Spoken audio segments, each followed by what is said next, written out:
great cut today, and we're going to cover methods in these videos. Scott's doing pulling and I'm resorted to the bung.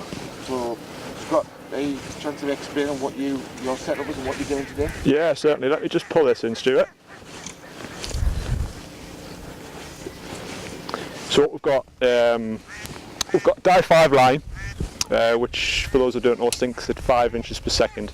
That allows me to cover various layers of the water. So if the fish are quite high, I can pull it back straight away. If the fish are sitting a bit deeper, I can let it go down 5, 10, 15 seconds. It's a great line for exploring the water columns because of that.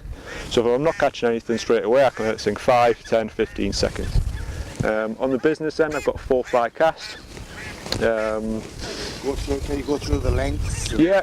Well, I've got around about 7-8 feet to the first fly, tied onto about a 10-inch dropper, and then I've got 4 feet between flies to the point fly. So I'm fishing a 4-fly cast, like I say.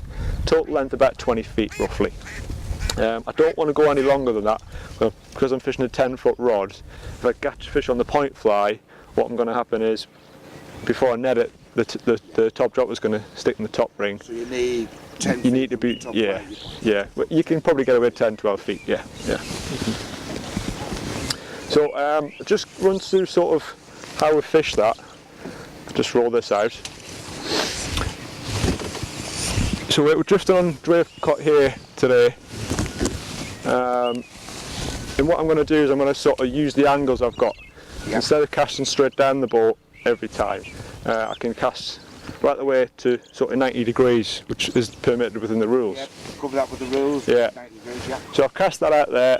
I'm just going to pull it back quite quickly, long pulls like you can see, and then a few figure of 8s, another quick pull again, and what that does is you can see the fish following the fly. Imagine there's a fish following the fly in every cast, and the fish can be following the fly, and then the fly suddenly stops, and it's got a decision to make then whether it takes it or not. So I'm just going to put this out again. This time I'm going to let the fly sink a bit deeper because I didn't get anything in that cast. So I'm going to go 1, 2, 3, 4, 5, 6, 7, 8 to 10, and then pull it back. So I'm covering that water layer. Again, a few quick pulls, some figure of 8s, keep pulling. And now I've come to the end of the cast here. I've got a small marker on the line, which you might be able to see there, a little red marker. Now that tells me I've got 15 foot of line from my hand now to where the water comes, and that enables me to fish what we call a hang. Now all that is, I'm going to bring that up really slowly so that I can see the first fly, the second fly, the third fly, and the point. Now it's important we do that in every single cast. Can we just reinforce how important that is? Yeah. At the moment that you don't do it, isn't it? Exactly. And you can pretty much class them as bonus fish. The